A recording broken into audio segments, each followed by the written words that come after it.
Welcome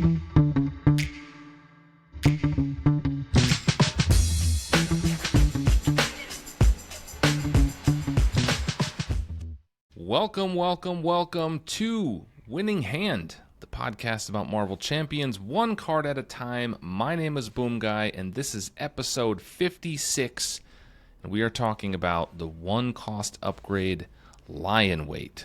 So that is exciting, talking about an aggression card this week.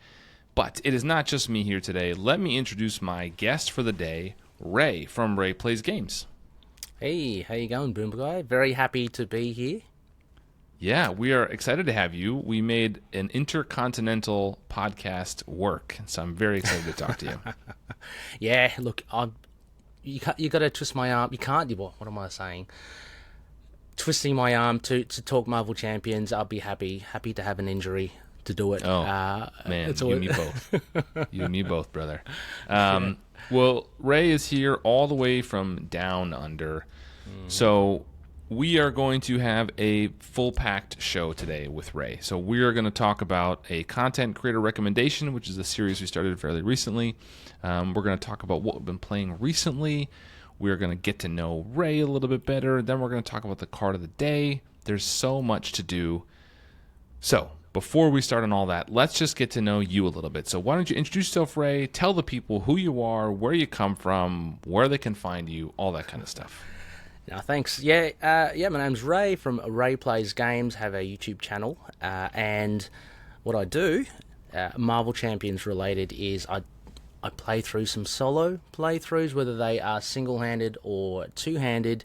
I have breached that rule and actually have played some multiplayer games, which I find really fun. So a big shout out to Martine and to Steve from Play the Games, who I've managed to set up some games with.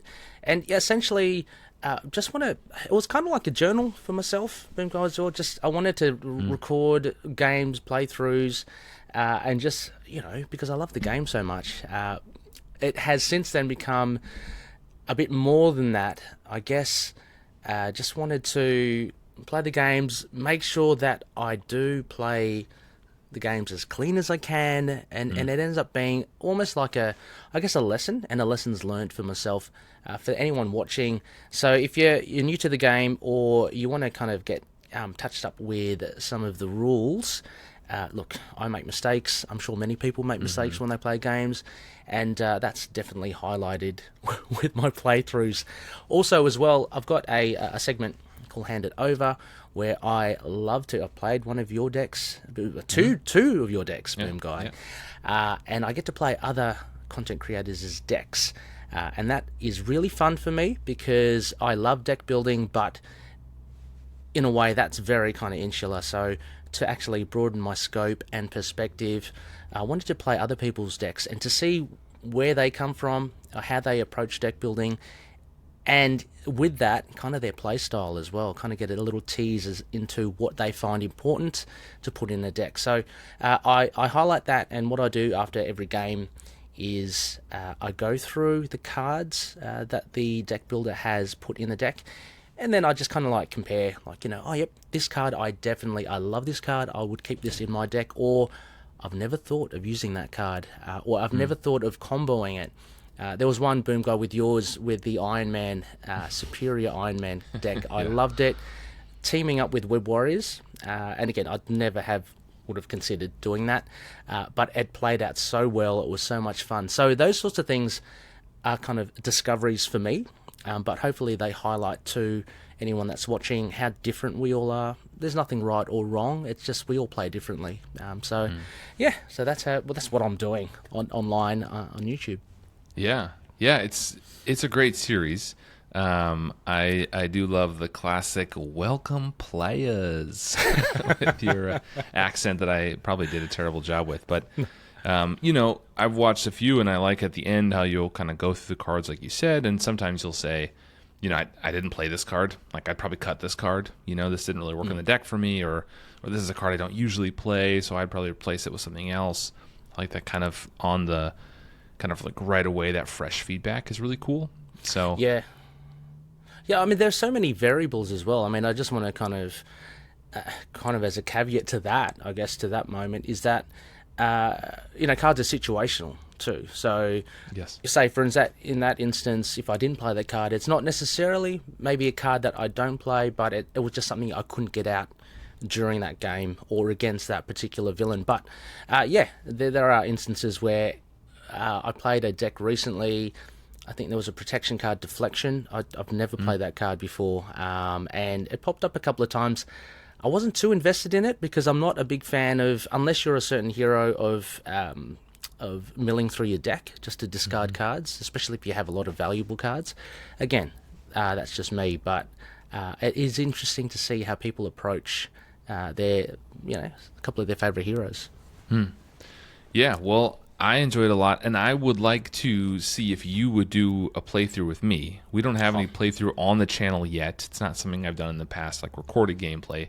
But I'd be happy to join your channel, or we could do it on mine, either way. Yeah. But we could do a deck swap, maybe. I'll give you a deck to play, you give me a deck to play, and we can do a 2-player game. What do you think? That would be perfect. That would be my dream, actually. That would be good. Because that will take it to the next level, where we're kind of actually... swapping our playstyles or having to adapt. Like, what I find really interesting is because players are good enough to. It's not like you're looking at a deck and going, "Oh my gosh, what do I do with this?" You can adapt to it. But what I love is to try and adapt and try to change, if you can, your playstyle with what you see in the deck that you have. So absolutely, let's do it. Yours, mine. Let's do both. Yeah, I'm totally down. We're gonna put that on the calendar. We'll do that.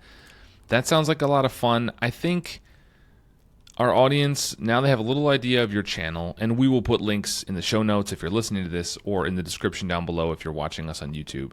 So you'll be able to get to Rey's channel and check him out.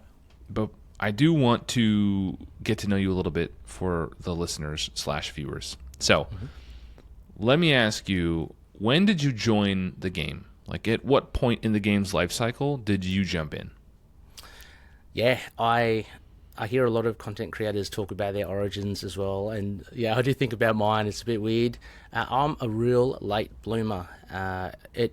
Look, I'm a huge Marvel Comics fan in general. You probably can see behind. I've got some omnibuses and some trades and stuff. Over 35 years, I've been collecting comics. I love it. Anyway, it's 2023, February 2023. I come across, Marvel Champions. There's a little bit of a murmur amongst the comic book community about, the game.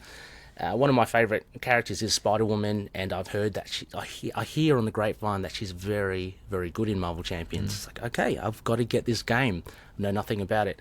It was a private sale. This guy was getting rid of a ton of Marvel Champions, from the complete set, from the core box till about Vision or War Machine, around that wave.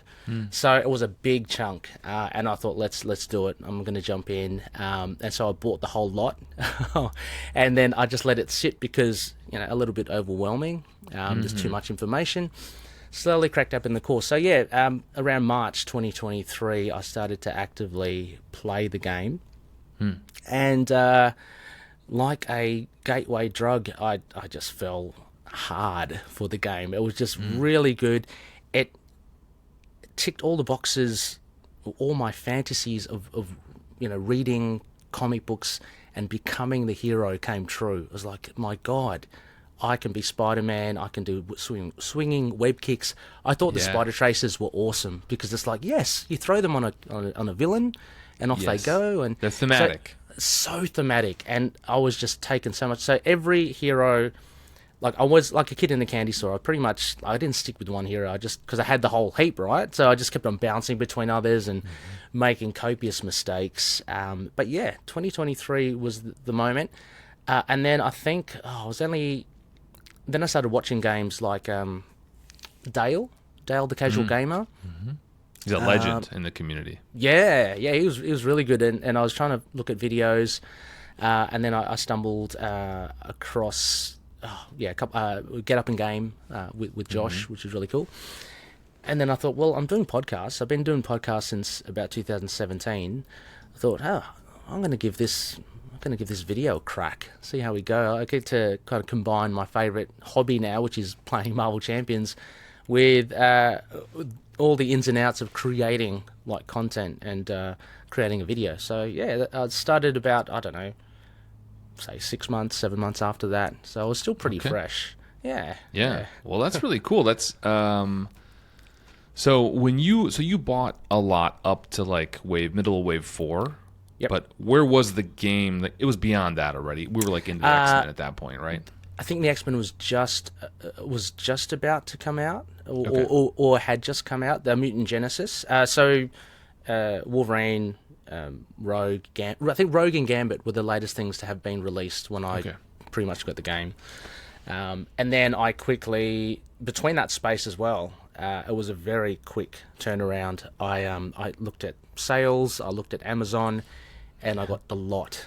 So the Spiderwave and the Spiderwave. Yeah, I was so happy. Oh, look, I'm a bargain hunter. I was so happy. I think I got a sealed, unused Mutant Genesis, and I think Sinister Motives for something crazy, like Australian bucks. I think about 30 Australian bucks. I was like, sweet, I'm going to grab that. So, do it. Yeah, bargain hunter Rey. Hey man, there's so much content, man. Do you have everything now? Well, I do. That's a sore point. I do. I've pre-ordered Nightcrawler and Magneto, but in Australia it's so slow. So we're generally a month minimum behind. So I'm still waiting for Nightcrawler. Magneto's come out in the meantime in the US. So they did say end of December, but that's okay. There's so much content anyway. I can just keep myself happy. Yeah. Are there any heroes you have not played yet? I mean, other than the ones you don't have. Oh, no. I'd say no, because I was kind of methodical. I wanted to. That's why I was kind of like going all over the place. I wanted to play all the heroes. I wanted to sup the nectar from each tree. I don't know if that's a saying, but yeah. So I tried everyone. I'd have to say the least that I have played are the champions. I'd say like Nova and Ironheart. So both you can count on one hand how many times I've played them, but I like them.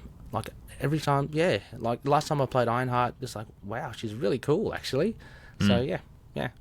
Yeah, well, that's cool. There are still heroes I have not played, so you're ahead of me. Oh. Which ones? What's your favorite hero to play? Oh gosh, my favorite. There's so many. It's kind of like asking what's your favorite comic book. But I'd say I do love Colossus at the moment.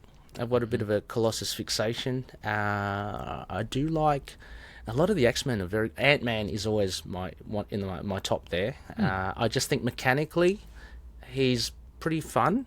And again, I'm a sucker for punishment. I got to say it. I think the second most played character I have played is Hulk. Wow.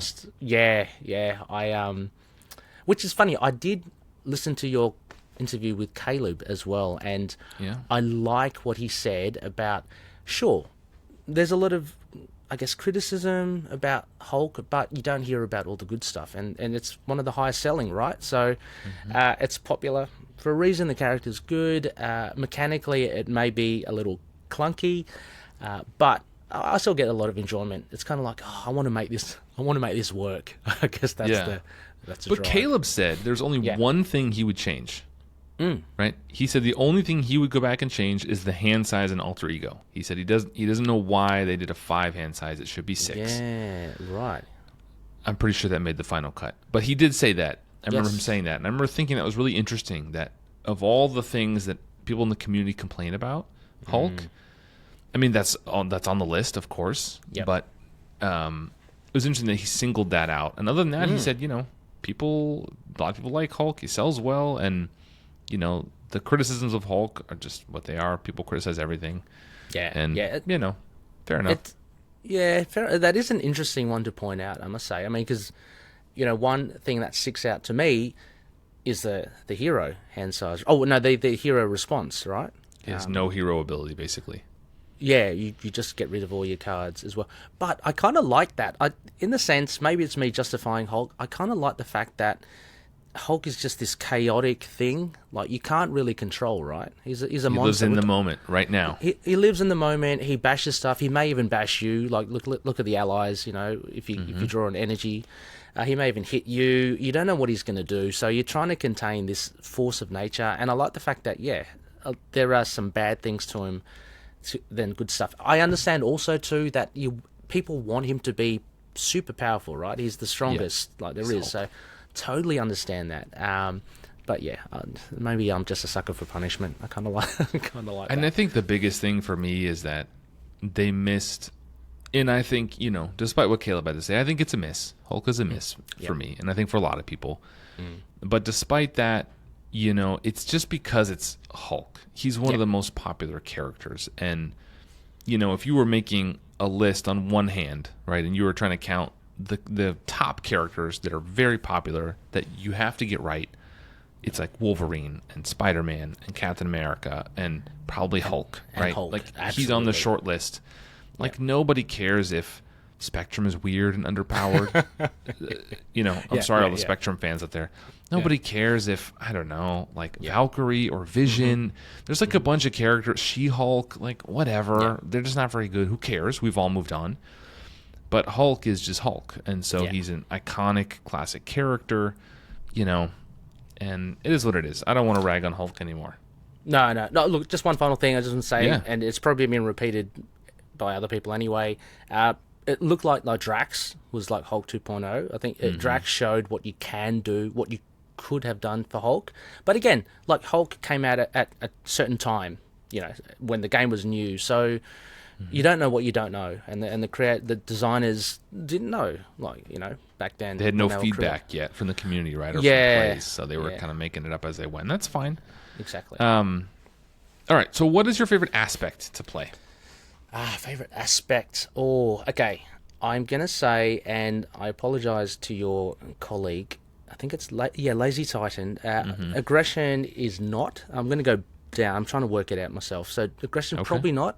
I'd have to say it's a toss up between. I'm gonna say justice, I guess. Okay.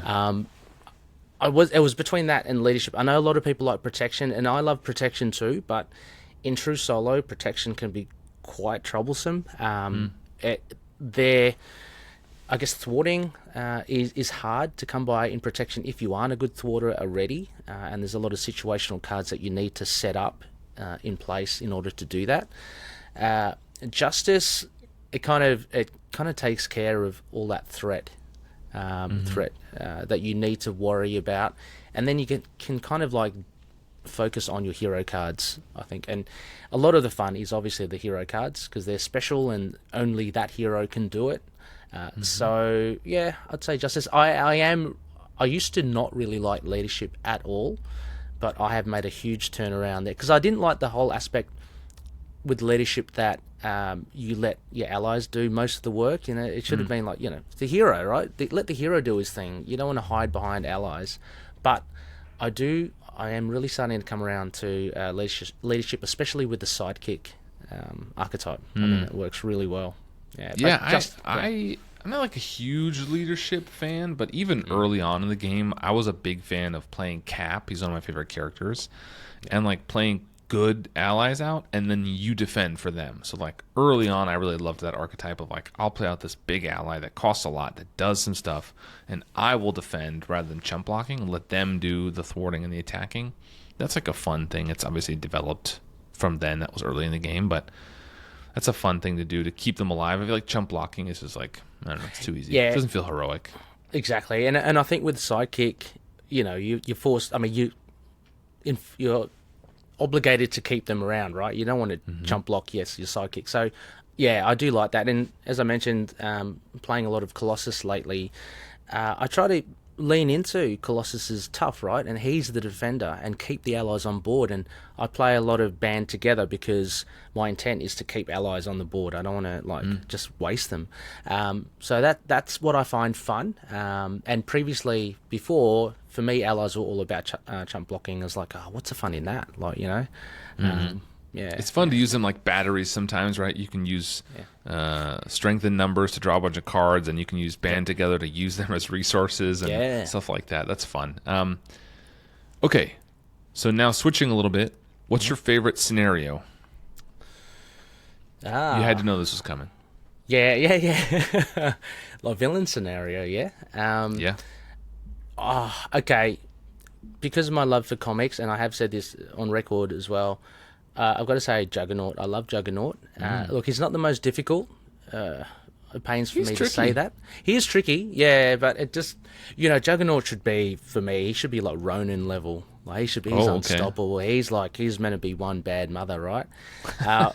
But yeah, he can be tricky. Like if you don't handle his momentum counters, but it is very thematic, right? You rip off his helmet, and he's susceptible to psionic attacks, or in this case, mental resources.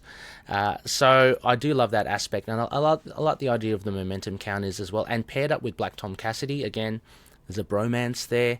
I love how they both kind of work with each other, and the fact that you don't get that many minions, right? Because it should be all about the Juggernaut, and I like how we can attack in Alter Ego as well. So I will say, I'll say the Juggernaut. A close second would be Thanos, though. I love Thanos. Ooh, you like the big bruisers. Okay. Yeah. What's your... Well, usually we ask about favorite player count, but it kind of feels like you already said it's solo, yeah. Well, I think I mentioned with you, we're chatting a bit just on Discord. I'm coming around... I played a game, met up with a guy a few weeks ago who I sold some cards to, and we got to chatting, and he really loves Champions as well, and so we've met up a few times now, and I did playing a Legendary, but we played Champions the other night. It's like, wow, 2-player, this is awesome. I love how it's different. It's totally different, right? It's like a new world to me, because deck building is different, right? You don't have to cover everything. You can just focus on one thing. And I was Cap, he was Wolverine. I said, look, just you handle the attack, okay? And I can defend you with my shield blocks, and I can do a whole heap of thwarting. And that's what we did, and we systematically did. And it was so satisfying. So, yeah. Although I've played like a gazillion solo games, I'd have to say 2-player is kind of fast becoming probably my optimal. Yeah. Have you played above 2? I played up to 4. I played 4, I think only once or twice. It's really long, and unfortunately it's a little bit stressful, because where we play on games night is at a game shop, and they close at 10. And if the game kind of goes quickly, we either have to try and rush towards the end because we want the thing, or we have to stop and pick it up the next time we meet, which is every 2 weeks. So, yeah, the length of 4-player kind of gets me. 3-player I really do like as well. 3-player's a really great dynamic.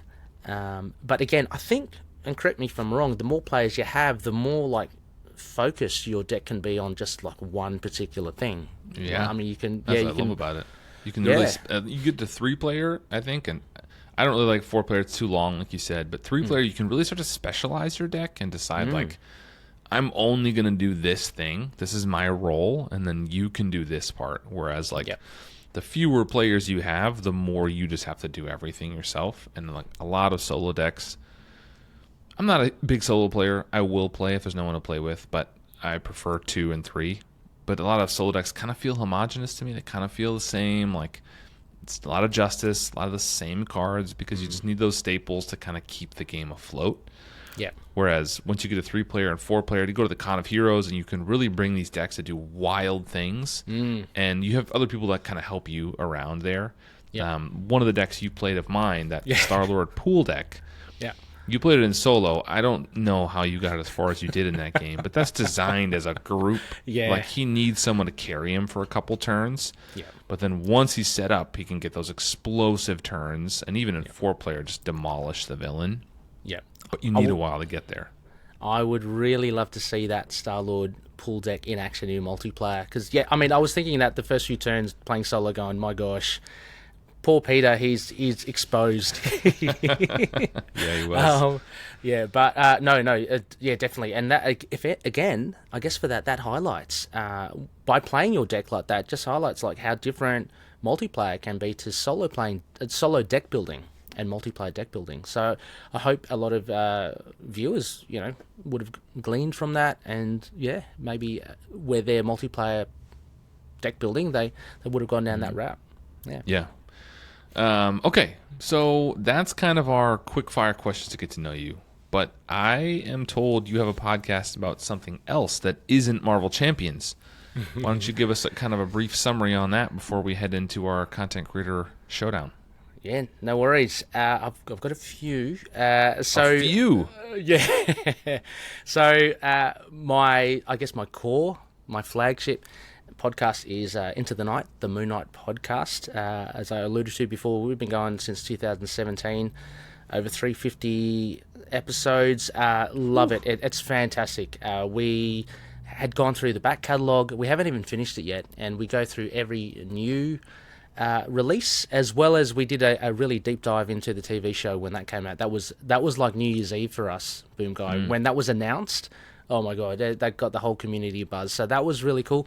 itkmoonnight.com, you can go check that out. We're still going, less frequent now because I've got a lot of things I love to do. There's also a Spider-Woman podcast, To Know Her Is to Fear Her, currently on hiatus. Wow. Okay. I'm just with Sarah and I, life stuff. There's a bit busy, a bit hard to schedule. But, we go through Spider-Woman, basically, all her classic stuff and her modern stuff as well. I think the latest stuff that was released was by Stephen Fox, so you should go check that out if you're keen on Spider-Woman, the character. Predator and Prey, the Ucha podcast. It is based on... Are you a Predator fan or an Aliens fan, Boomguy? Like the movie with Arnold Schwarzenegger? Yeah. I have seen it. I don't know if I've seen any other ones. I've seen it a couple times. Okay. It's a classic, It's a classic. Kind of so American. Get to the chopper. That I can't do his accent. Yeah, that's a good one. And the arm, the meme of like the arm. Yes. Yes. I can't recreate it by myself, but that's the meme of the two biceps. Yeah. The two biceps coming together. But so we're a little Hotu clan, Sparky, Justin, and Rasucha, myself. We do all things Predator, movies and the comics as well, and the toy line, anything Predator. I think we've even touched on the video games as well. And finally, I do jump on another network, the Capes and Lunatics network, last Tuesday of every month. We do cover Scarlet Spider, which he hasn't arrived at Marvel Champions other than an ally, right? But yeah, is that the one with the blue hoodie from the 90s? Yeah, the blue hoodie one. So he's not actually in Marvel Champions. The Scarlet Spider, Kane is another Scarlet Spider. He's in Marvel Champions. Okay. But we covered the blue hoodie, Ben Reilly. Very, very interesting character. And we're just kind of branching out to cover other stuff as well. But that's fun, once a month. So, yeah. 4 podcasts and a YouTube channel. Good Lord, man. I know. It's a bit... Do you have when you talk about Vision? I should. Vision is an awesome character. He is fantastic. I read the Tom King run. Yes. Vision. Oh, it's awesome. So good. It is very good. That was really, really good. I just got the graphic novel and read that. I didn't know what Vision was before Avengers 2. I'd never heard of it before. Let's talk about the next segment, which is where I want to highlight a content creator. So we have started this thing, like I said, a couple episodes ago. This is the first time I'm doing it with a guest, but I kind of scour the internet and Discord and everything, and I talk about content creators that people may not have heard of, and they may enjoy. If they like my content, they may like this other content creator. So the first time we shouted out the Marvel Champions podcast. This time I want to talk about a YouTube channel called the Charred Gambit. Or the Charred Gambit or Charred Gambit. I don't remember. Do you know Charred Gambit? Yeah, I do. I came across his videos as well, just, fishing for anything Marvel Champions online. Yep. But a very cool dude. Kind of like hit him up as well, and as is the want for a lot of Marvel Champion players and in the community, wanted to kind of share our love for the game. So I offered if he wanted to supply a deck for the handed over segment I had, and he gave me an Iceman protection deck. Okay. So yeah, I played that, but yeah, he's really cool. Yeah. I like his playstyle. I like his themes for his videos. They're very insightful. Yeah, he has a series called Marvel Rewind, I think, where he goes back. It's essentially a progression play of Marvel Champions where he will go through and play each villain in order with the cards available up to that point with a certain hero, and that's enjoyable to watch. He has some discussion videos where he just talks about other things on his mind about the game. So, he is a fairly new content creator, I think, but, just want to give him a little bit of spotlight. So if you like kind of discussions and gameplay on Marvel Champions, you probably do. You're watching this video. So if you're half an hour into this video about Marvel Champions, you probably go like Charred Gambit. So check him out. Links will be in the show notes and in the description below, but you can also just search the Charred Gambit on YouTube or Google or whatever, and I'm sure you'll find him. He's a cool guy. So far he has a pretty good, steady kind of pace of his videos coming out, so they're pretty frequent. I don't think it's daily, but it's fairly often. So, yeah, go check him out and tell him Boomguy sent you, and he'll give you 5% off of something. I don't know. He also is pretty good with staying up to date with the weekly challenges. So that's he does. That's true. Yeah, something that I don't do. I should do maybe retrospectively, but yeah, he's good. He has those weekly challenges out, and they're always fun to watch as well. Yeah. I looked at them a few times, and I've never actually done one though. Oh, I haven't. Okay. Nah, I don't need the challenge. I just like playing the game. Okay, so that's the content creator breakdown. Charred Gambit. Yeah, go check him out if you like his stuff. Awesome. Then you found a new thing to follow on your feed. All right, so we talked about what Charred Gambit has been playing recently, but I am now curious what we have been playing recently. So we've arrived at the time in the show where we talk about what we've been playing. So, Ray, why don't you go first? Tell me, what have you been playing recently? Oh, yeah, been playing a lot. I love it. Can't get enough. There's not enough hours in the day, Boomguy, seriously. Or at night, I've got to say. All right, first and foremost, I will say Colossus leadership. I've been really leadership and justice, a little bit of protection, but a lot of Colossus. I took a leaf out of Web Warrior Fanatic's advice, I guess, in one of his videos, saying if you want to become a better player, stick to one hero and just play a lot of them to really kind of know them, and he did that with Spider-Man.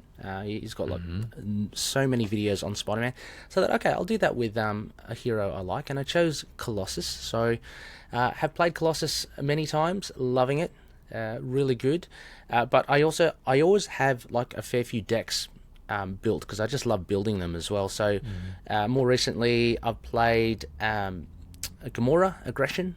I do like playing Gamora. She's really cool. I try to get all the different superhero groups, so I've got Gamora happening. I also have Spider-Woman, which I mentioned before. I wanted to try out a good leadership aggression deck, and I did a little bit of reading. It was on the forums and stuff. I wanted to try and exploit She-Hulk.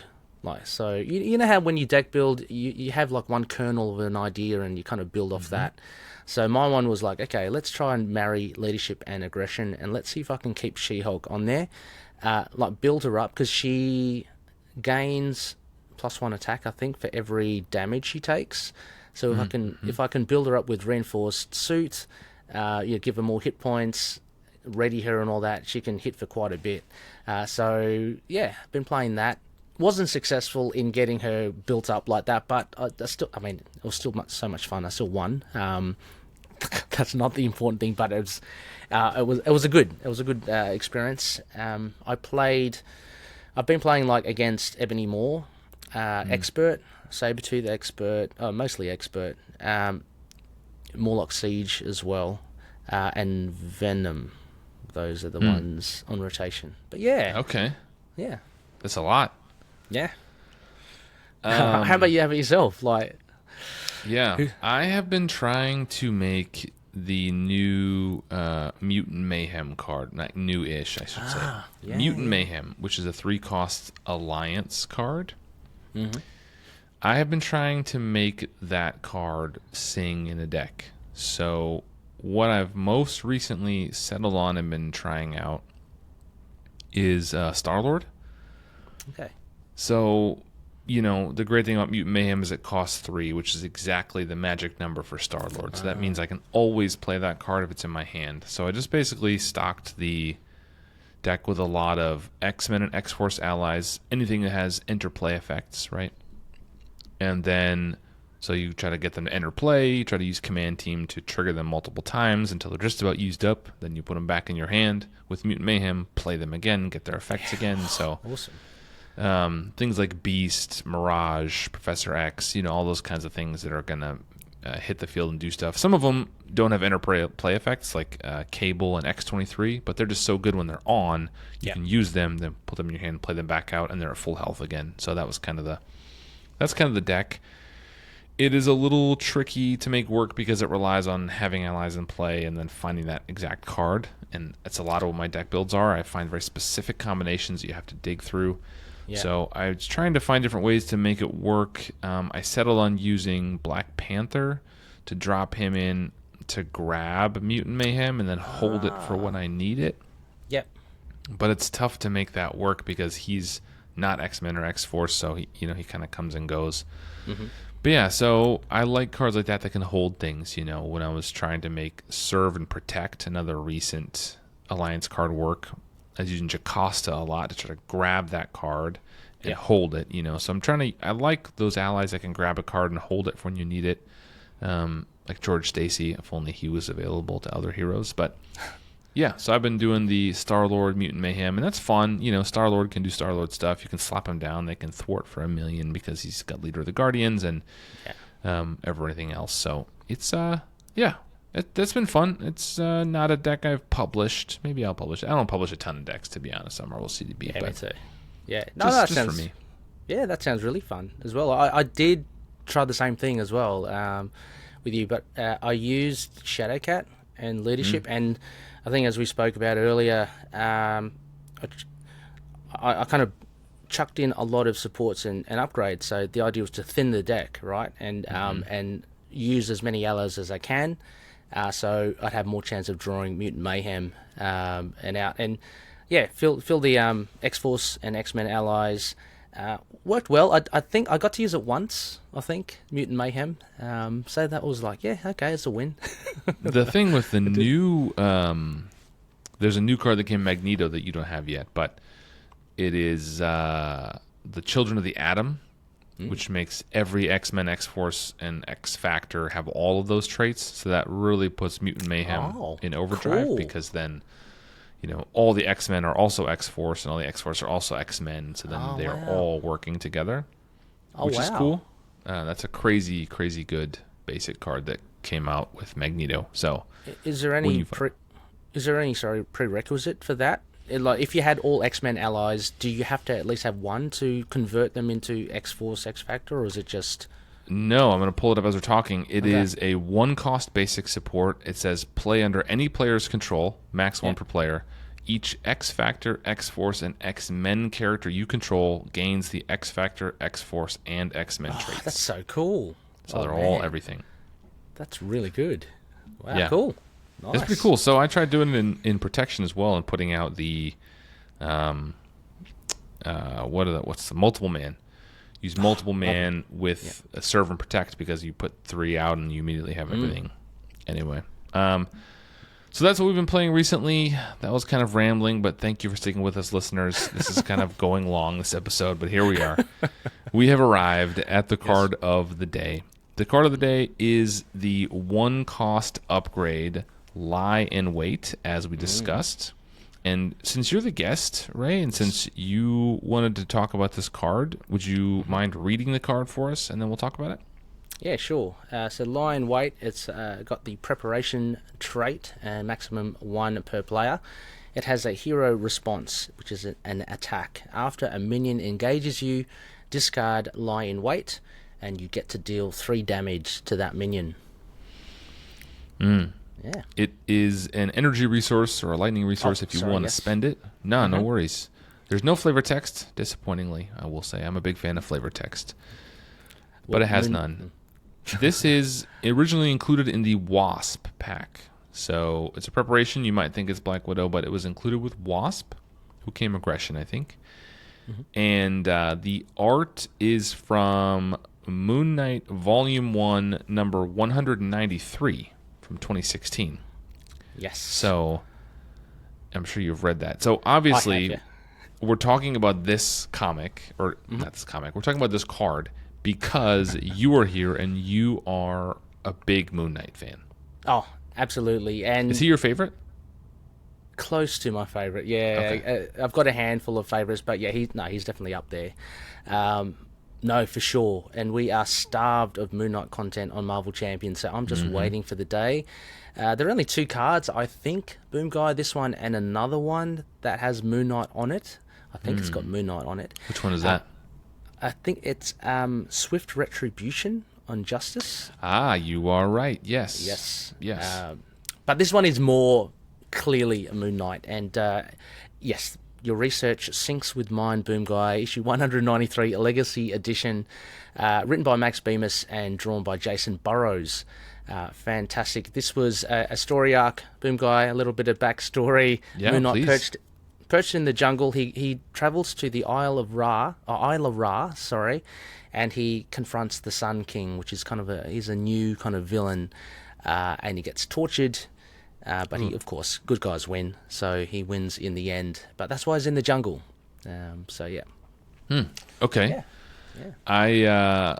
Well, we've already kind of arrived at the art, so why don't you describe the art for people who are not watching on YouTube and are not looking at the picture? People listening, why don't you tell us what the scene is here? Absolutely. If you can picture almost like an Amazonian or thick-set jungle, you've got Moon Knight perched on a log or a branch, and he's hovering above some mercenaries who are scouring the bushes looking for him. So literally he's lying in wait for them. So very appropriate for this card. Yeah, it's very kind of muted colors. It's like these greens and kind of cream colors and browns, and then he kind of stands out of this as this very white and black kind of figure with his cape hanging down. I quite like the art here. This is really I find this really grabs my attention when I look at it. I don't really know much about Moon Knight. I watched, I think, half of the TV show. I lost interest and never finished it, but it looks like Moon Knight to me. Yep.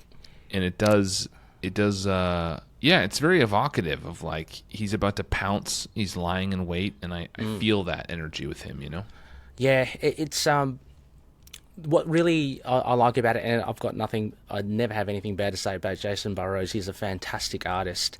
But I do love this compared to like a lot of other cards, Boomguy as well. There is a lot of detail in this, which I really do like. It actually paints that picture of being in the jungle. Like, I don't think you can depict a jungle and just have a few brushstrokes here and there. You've got to really get into the details, and we see it here. So I think it's really good there. Obviously very appropriate for the card as lying wait. It is interesting because the colors for me, it's weird. It's in a jungle, so there's not much dynamic colors. With a lot of the recent Moon Knight comics, fantastic colorist Rochelle Rosenberg, what she does is you kind of offset Moon Knight because he's essentially black and white, right? And so you actually pop colors out in and around and behind him. So the latest series has him in in the city, and there's city lights, a lot of deep purples and yellows and oranges and reds. It looks really good. This instance, I guess you're kind of stuck with the jungle, so you're kind of left with a very kind of, I guess, muted color palette, as you said. But yeah, and also I just want to say, Boomguy, if you half watch the show, taking nothing away from the great TV show, the Moon Knight on the TV show is absolutely different from Moon Knight in the comics. It's a huge departure. It's really strange. Yeah. Yeah. I would know. I have never read a Moon Knight comic in my life. I don't know if I ever will, but if the opportunity presents itself, maybe the character will come out in Marvel Champions, and I'll be so taken with it, like I was with Vision, that I'll get into it. Who knows? Yes. So the colors are a little muted, which I think works here because thinking about him kind of perched and about to pounce on people, if he stood out too much, I think it might be obvious that they're stupid Exactly. and they haven't seen him. So like the whole thing, he has kind of a creamy, kind of yellowish, kind of warmth to him that makes him blend in a little bit. So I think that works. If he stood out too much, you would just think these guys are morons because he's right in front of you, like a foot above your head. Because you can see some guys walking with guns like down below him, and he's holding like his little moon dagger that he's going to stab someone with. It looks like. Yeah. No, you're absolutely right. Actually, I didn't consider that. I mean, because he's full on white, right? So how do you make him? At least the colorist did do him some justice there, by kind of muting him into the background. But you're right, it's hard. Camouflage. Look, I've never seen soldiers wear camouflage with white, unless they were in the snow.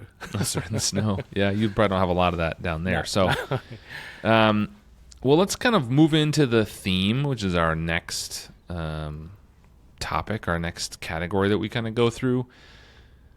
Does the text and the card title and the art and the ability, does all that kind of work together cohesively for you? Yeah, I think so as well. I mean, I think visually... Moon Knight perch there, I mean, that really evokes just lying in wait. And the fact that, it's a preparation card. So you put this aside and it's something that it's not spontaneous. You know what I mean? So you can actually choose when. It's a response. It's not a forced response as well. So you can just choose when you drop in and you stab someone with your moon dagger. I think it's quite appropriate. How about yourself? Yeah, I think I agree completely. I like that it is the kind of the coiled snake, so to speak, right? Like you're waiting and you're kind of putting it in there. They're putting the jack back in the box, and you're going to pop it out when you're ready for it. I quite like that it's a hero response. You can't do this in Alter Ego, because in Alter Ego you wouldn't be stabbing people with a moon dagger. You'd be eating a burger at the joint on the corner or something, hanging out with your family. So I like that. That makes thematic sense to me too. And it's an attack, which, makes sense. It would be fine if it wasn't an attack, but, here you might get some retaliate. I wouldn't mind if it had some piercing or something. Okay. Yeah. With the dagger, that would kind of bump it up a little bit in some of the mechanical categories we'll talk about later. But theme-wise, the preparation, the title, what it does, I think all that works together. The aspect that it's in, aggression, like all that kind of fits for me. Yeah. One of the other things that I think about usually with theme is, does this feel like it should have just been a hero card? Does it feel like it's like someone's 16th card in a sense? Mm-hmm. Should it have just been, like they've had too many slots for Moon Knight, so they made an aggression card instead? And I think this is useful. This is obviously useful in Black Widow because the preparation keyword, but I think it's also useful in other things as well, in other builds. What do you think? Yeah, I think so as well. I think it translates to a lot of heroes as well, because like if you look at the likes of, as you say, like Black Widow, even Spider-Man, all their kind of stealthy heroes, this applies for it as well. So definitely, I think it should be what it is basically, and not be constrained to a hero card, because a lot of heroes, Black Panther as well, would lie in wait as well. He would be very calculating with what he does. So I like how you have that flexibility to use it on other heroes. One of the things that you did mention, and I thought since the development of the game over the years has brought in newer and different sorts of minions, I did think to myself, dealing 3 damage, is that kind of very small now compared to, we get bigger villains or minions. But then I was thinking, well, if you're lying in wait, this is taking care of those, bottom-dwelling minnow of henchmen, right? So they're generally about 2 or 3. So that's kind of I really like that theme, that the hero is going to take out, the guard or the guy having a chuff, having a smoke outside, guarding the door.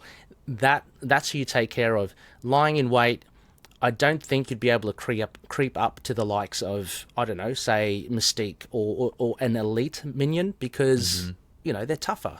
They shouldn't be surprised. So I think 3 is probably the right amount, but It does seem a little small by today's standards, but yeah. You, my friend, are a professional podcaster because you have neatly segued us into the third category, which is power. So thank you for starting that. We are right in, and I had the same thought. My initial thought was, this feels a little light. Like, it's dumb. 3 isn't terrible. It's doable, but modern minions, many of them have more than 3 hit points. I think early on there's a lot of Hydra goons and stuff like that had 2 and 3 hit points. There's a couple in Band of Badoon, I think, that have 1 hit point. But a lot of modern villains have more than 3, or if they only have 3, they have toughness or something else. I think 3 is okay. It could have been more. If it was more, it might feel too strong. But I think I wouldn't mind if it had some kind of a keyword here. I think piercing might be nice, against some really tricky minions that come in, even if they're big, right? You can soften them up and pierce off those tough cards at least. But, I think overall the power of this is solid. I don't think this is a card you're going to build a deck around. Like, this is an archetype defining card, right? No, yeah, I don't think so as well. For me personally as well, since it's a preparation card, I would most likely to use it in a Widow aggression deck. I haven't really, maybe early on. I think early on when I started playing the game, I was like, oh, very excited. Let's use Line Weight because it's got Moon Knight on it. But yeah, no, I don't. Yeah, I don't see this as being any sort of defining card. Like, you don't build around this card at all. It's a nice to have, I guess, but it's not like I'll be searching for it. I'll be mulliganing it when I play. It's just, if it's there, it's there, and if I have one resource, I'll play it. Why not? Yeah, I find that this card just doesn't have a ton of use for me. Like, power-wise, it's not, like you said, it's not a card you build around.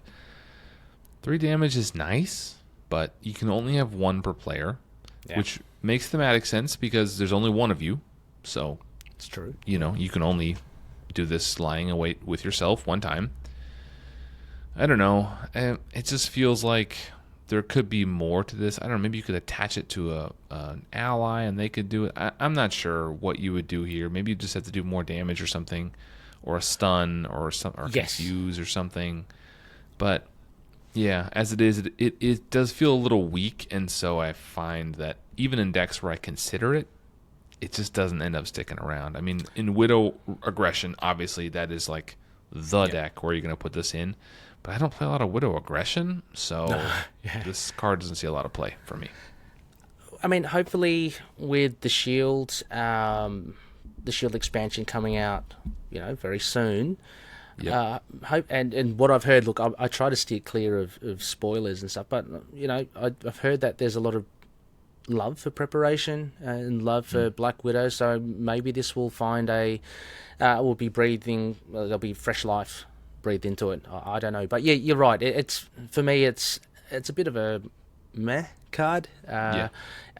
So many other cards I would put in the deck than this, and I was thinking about that as well. Max 1 per player. I think maybe if you're allowed to stack up to 3 in your play board, maybe that would be pretty cool. But thematically, that's just a bit weird. Like, because I'm thinking if you had, I don't know, say like an Ultron. You're playing Ultron, and you can bang, bang, bang. You can hit 3 drones in a single turn. That would be cool, but you're right. Lying in wait, it doesn't really work. Right, there's only 1 Moon Knight, right? You can only hide and pounce exactly. That's right. So you've kind of, again, expertly, I would say, transitioned us into the final category, the 4th category, which is fun. So how fun is this card to play? Is this a card you're excited to see in your hand? Like, does this make you feel something, or does it just make you feel like it's a resource?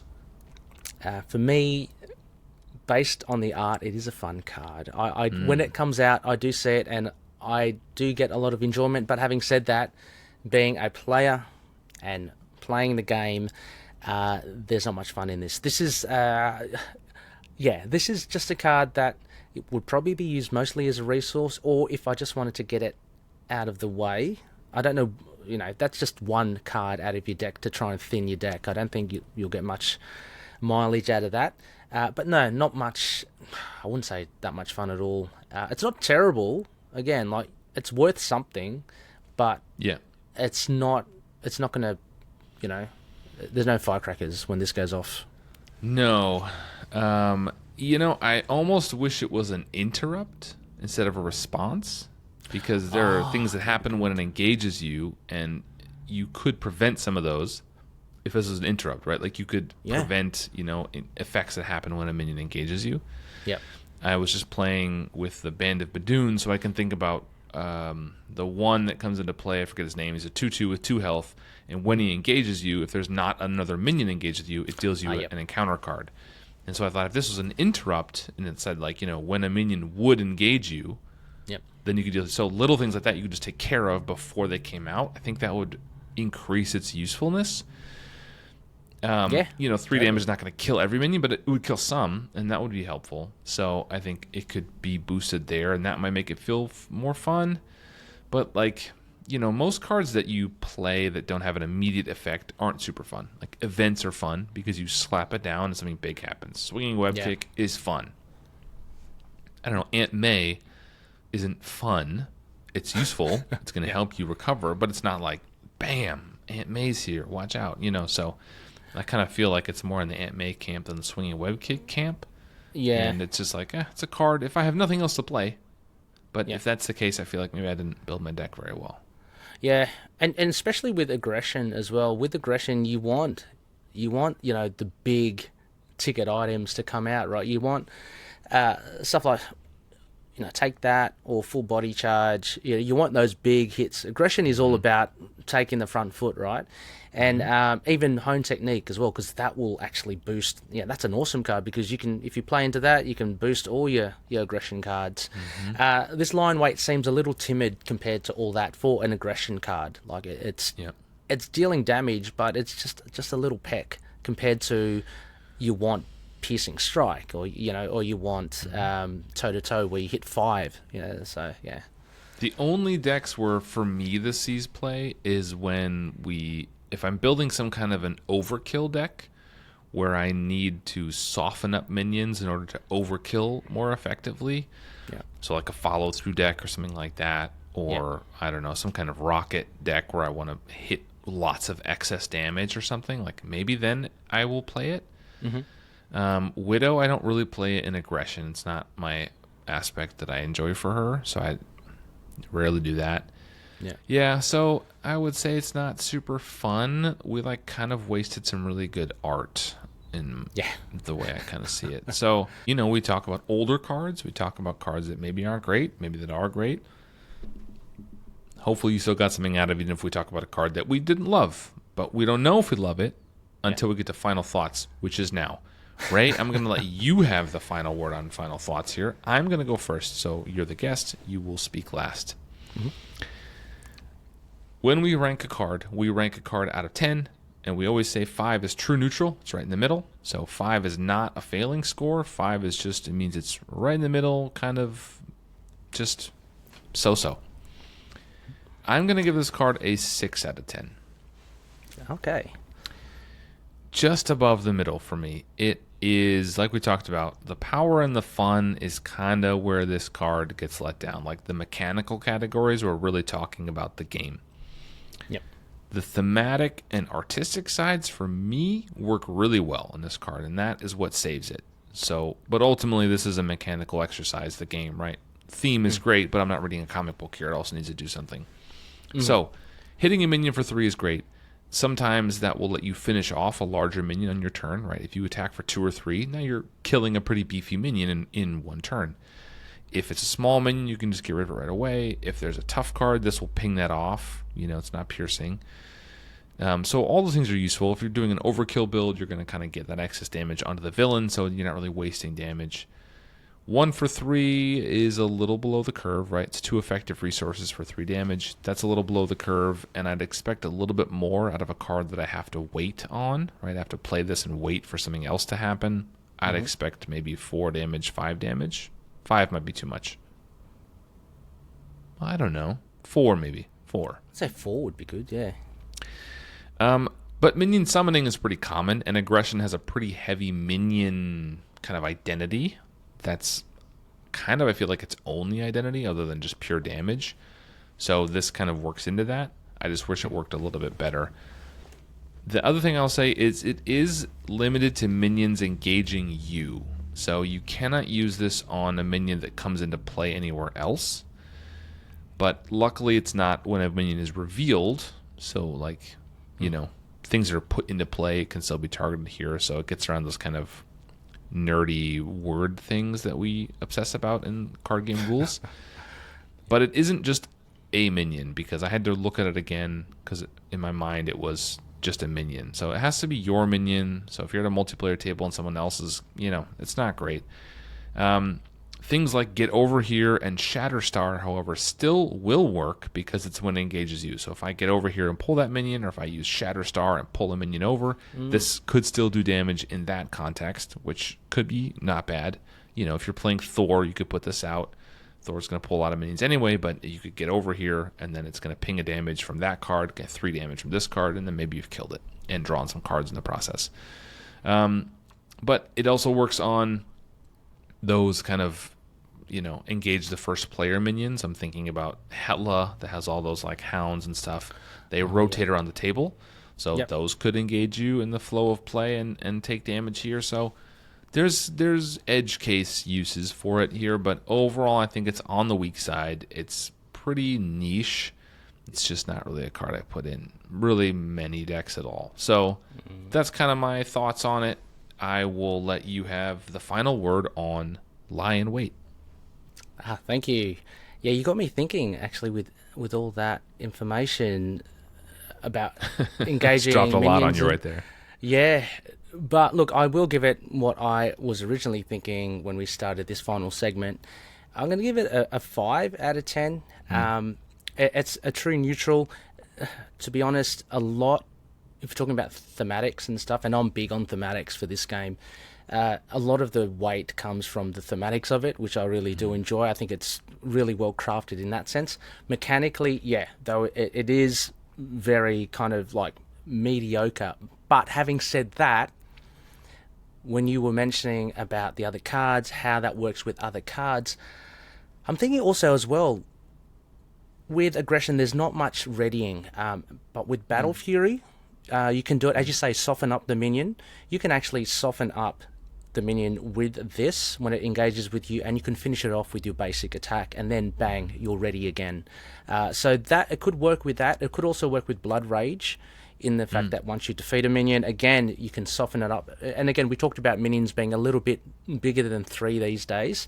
So you kind of, it's a bit of a 1-2 punch. So this helps kind of get you within range to actually get those cards to work, like Blood Rage and Battle Fury. So there might be some bones in this yet, but I still think that as far as it goes, and with the plethora of cards that we have, it's not going to shine out, and it's not going to be a deck-defining, as you say, card. And a lot of the good cards are the ones that you focus in on, and you go, hey, how can I make a deck work with this?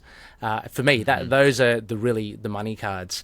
Line Weight, I don't see that happening with Line Weight, but from what you've said, Boomguy, and just what I thought there with Blood Rage and Battle Fury, there is a little bit of flexibility with this card, but I'd still give it a 5. I think a 5's pretty good. It's not gonna win you any awards, this card. No, I mean, I think, as you were talking, I also thought about cards like 1x1, which deals 2 damage, and if you kill a minion or if you kill an enemy, it deals 2 damage somewhere else. And there's another one. I forget. It heals you, I think, if you defeat the enemy. I forget the name of it. So there are different cards. Like 1x1 is a pretty limited card as well. But if you put this out, you deal 3 damage. 1x1 kills it, does 2 more damage. I don't know. Maybe that's stringing something together, but I don't think it's super strong. Yeah. So, ultimately we fell pretty similar. I just love the artwork, and I love the theme. Like, it all kind of speaks together. Sometimes the title and what it doesn't really connect, but these feel like really well oiled, and they go together really well. Yeah, it very obvious. I mean, as you say, so like you look at it, you look at the title, and instantly you can see what is happening. Yeah, and like you say, there are other cards that have beautiful art, but it's kind of like, okay, well, that's interesting. Why is it called this? And that was a they're choice. doing that. Yeah, that was a choice. Yeah.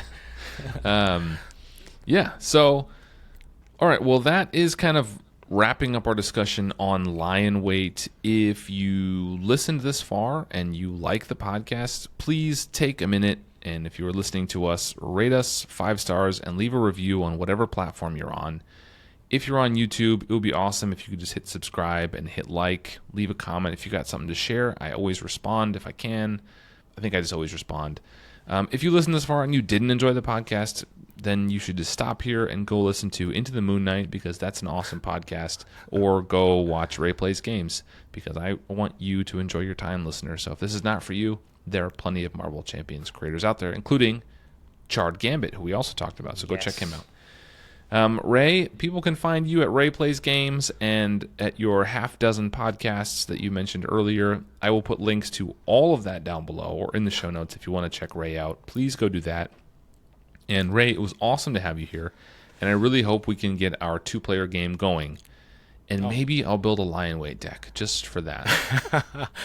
That's a challenge right there. I know I'd absolutely loved being on. Thank you so much for having me on. And obviously, just even more excited to be able to play a game. Let's do it. Yours and mine. We're there. Let's do it. I think we should do it. I think we should do a deck swap like we talked about. Absolutely. And I'll put one more restriction on it. I think we should have a Justice and Aggression deck, and we should have to use the Moon Knight cards. Lion Weight and what's the other one called? Swift Retribution. Swift Retribution. There you go. Those are not great cards. Spoiler alert for our Swift Retribution episode next year. They're not great, but we should put those in if we can. I think that could be fun. Make it a thematic, a Moon Knight thing. It might have to be against Rhino. It might have to be. Anyway, it was great having you here. It was good talking. Thanks for coming. Go check out Rey. He's awesome. And we will see you on the next episode. Bye, everybody.